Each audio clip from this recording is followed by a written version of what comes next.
पाणी आहे ना, आज पावसाने आपल्याला पालिकेला वापरता आला असता, कारण पाण्यामध्ये स्रोत पण आहे पावसाचा, जो वाहता पाणी येतो आणि तो गढूळ पाणी नसतोय, तो आपल्याला पावसाळ्यात देता आला असतं नगरपालिकेला. तर मुद्दा बरोबर आहे, ते सुद्धा पाणी आपल्याला करता येईल. आपण नेक्स्ट असेल त्याप्रमाणे पुढच्या याच्यामध्ये मोतीराम तलावाचे गाळ काढणं किंवा याच्याबाबतचं पण तो काढला ना, 10 कोटी खर्च केले ते गाळ काढायला आणि सुशोभीकरणाला केलं. सुशोभीकरणाला केलं. मुशी डॅम तुम्ही फक्त 1 वर्ष लोकांना दाखवला. म्हणजे व्यक्तीच्या आधारावर खर्च न करता त्याच्या कपड्यावर खर्च केला असं पाण्यात झालं. काय नसतं, पर्यावरण विभागाची ती योजना होती, माहितीये मला.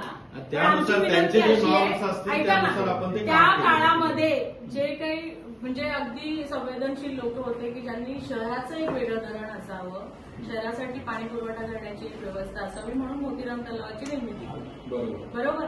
त्याच तलावातनं शहराला पाणी पुरवठा होत होता. आपण पूर्णपणे त्याच्याकडे दुर्लक्ष केलं. ते छोटा नाही मोतीराम तलाव, शहापाडा एवढंच ते. आपण ते पुनर्जीवित केलं तर कशाला हेटवणे हे पाहिजे आपल्याला, हातचं सोडून पळत्याच्या मागे का पण लागतंय? त्याला ते सुशोभित करण्यापेक्षा खोदाई केली असती ना, चांगलं तर कसं झालं पाण्यात. आणि आम्हाला साहेब तेच म्हणायचे, म्हणजे एखादा आजारी माणूस आहे त्याच्या आजारावर उपचार न करता त्याच्या कपड्यावर उपचार करतो. बसवले तळ्यावरती.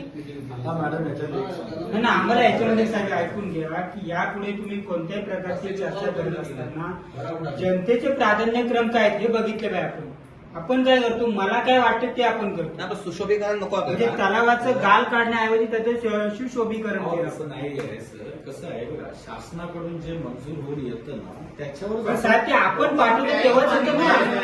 म्हणजे शासन स्वतः पाठवतं पैसे. ऐका जे सुशोभीकरण मोतीराम तलावाचं आहे ते निव्वळ आपल्या पेंटसाठी नव्हतं, ते पूर्ण राज्यभरासाठी ती स्कीम आहे.